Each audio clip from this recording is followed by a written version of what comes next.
Hello दोस्तों, हम सिद्ध बली बाबा जी का जो मंदिर है कोटद्वार उत्तराखंड में विद फैमिली दर्शन करने गए थे। बड़ा ही प्राचीन मंदिर है। आइए चलते हैं साथ में दर्शन करने बाबा जी के। ये है यहाँ पे पार्किंग एरिया, काफ़ी बड़ा है। आपको आराम से पार्किंग के लिए काफ़ी जगह मिल जाएगी। ये जो आसपास आप छोटी छोटी दुकानें देख सकते हैं, ये प्रसाद की दुकानें हैं। यहाँ पे आपको मंदिर में जाने से पहले प्रसाद लेने में कोई दिक्कत नहीं होगी। फूल, माला, धूपबत्ती, अगरबत्ती जो भी आप चाहें आपको यहाँ पे सब मिल जाएगा। दोनों तरफ ये जो दुकानें हैं ये प्रसाद की ही दुकानें हैं और सामने ये आप देख सकते हैं, यहाँ से होगी मंदिर की एंट्री।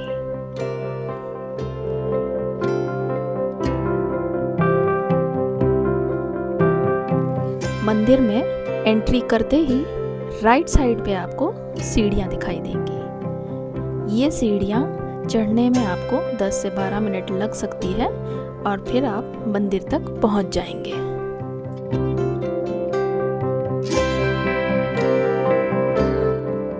सिद्ध बली बाबा जी का मंदिर उत्तराखंड में कोटद्वार और दुगड्डा के बीच खो नदी के किनारे बना है।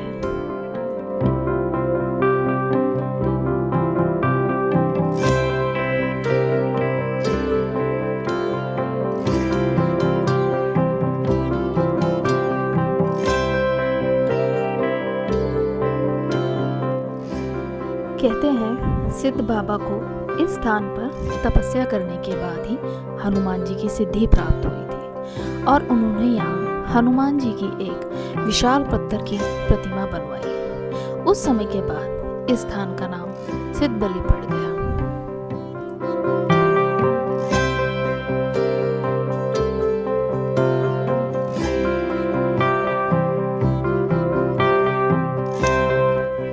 मंगलवार और शनिवार के दिन यहाँ पे हनुमान जी के दर्शन करने के लिए काफ़ी भीड़ लगी रहती है। रविवार को भी यहाँ पे अक्सर काफ़ी दूर दूर से लोग दर्शन करने के लिए आते हैं। और आज हमें सिद्ध बली बाबा जी ने दर्शन के लिए बुलाया और हम सब विद फैमिली आ गए यहाँ पे उनके दर्शन करने के लिए।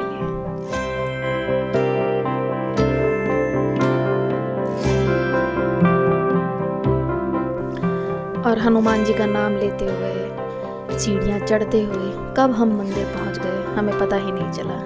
ये देखिए सामने हम पहुँच गए हैं मंदिर परिसर में।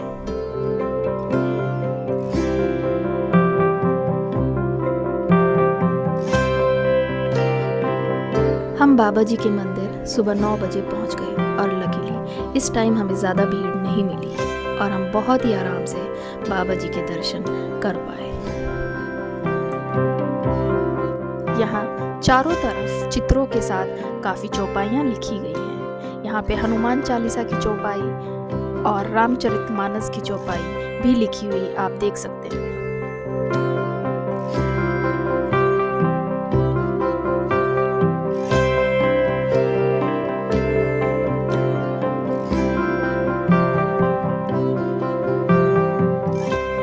हम सब ने बड़े अच्छे से बाबा जी के दर्शन किए और दर्शन करने के बाद अब हम बाबा जी की परिक्रमा कर रहे हैं। और दोस्तों ये देखिए, ये है खो नदी। पहाड़ की चोटी पे होने की वजह से इस मंदिर के चारों तरफ बहुत तेज हवा रहती है।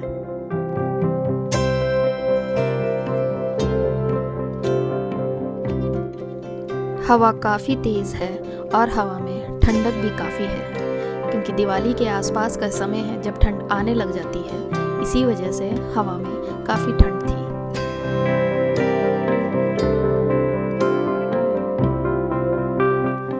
चारों तरफ से खुला होने की वजह से यहाँ काफ़ी लोग एक दूसरे की फ़ोटो खींचते हुए भी आपको दिखाई दे रहे होंगे। दूर दूर तक केवल पहाड़ और हरियाली ही दिखाई दे रही है।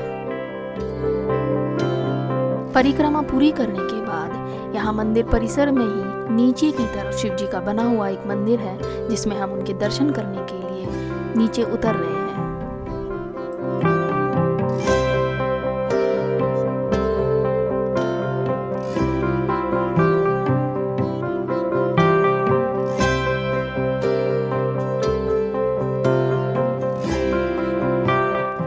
सीढ़ियों से उतरते ही सामने है शिव मंदिर।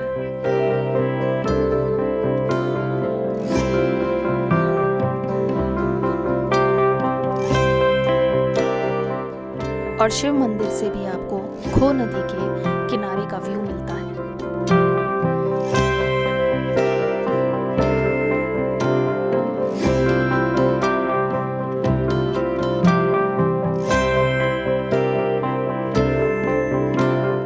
और शिव जी के बहुत ही अच्छे से दर्शन करने के बाद अब हम आगे बढ़ते हुए यहाँ साथ ही में खो नदी बह रही है, जिसे देखने के लिए हमने यहाँ पे थोड़ा सा वक्त गुजारा। जो ठंडी ठंडी हवा यहाँ बह रही थी उसे महसूस किया। यहाँ आसपास हमें काफ़ी चिड़ियाओं की आवाज़ आ रही थी। बंदर भी हमने यहाँ पे काफ़ी देखे जो एक पेड़ से दूसरे पेड़ पे कूद रहे थे। ये काफ़ी अच्छा लग रहा था यहाँ पे खड़ा होके।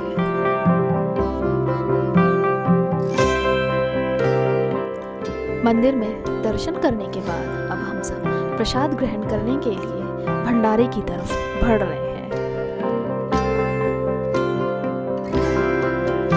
जहाँ भंडारा मिलता है वहाँ पे सीता माँ और पार्वती माँ के नाम से रसोइयों का नाम रखा गया है। श्रद्धालु जिस भी रसोई से चाहें प्रसाद ग्रहण कर सकते हैं।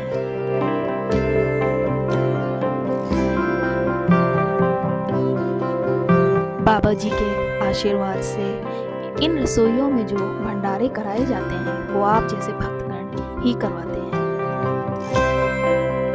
आप में से अगर कोई भक्त यहाँ भंडारा करवाना चाहता है तो प्री बुकिंग करवा सकते हैं, पर नंबर आने में अक्सर साल भर से भी ज़्यादा समय लग जाता है।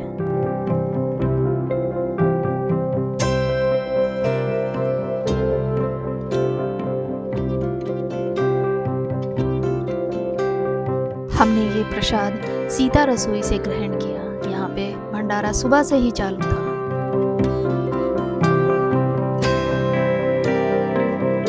सीता रसोई में पहुँचने के बाद यहाँ पे आपको प्लेट्स मिल जाएंगी जिसमें आप अपना प्रसाद ले सकते हैं।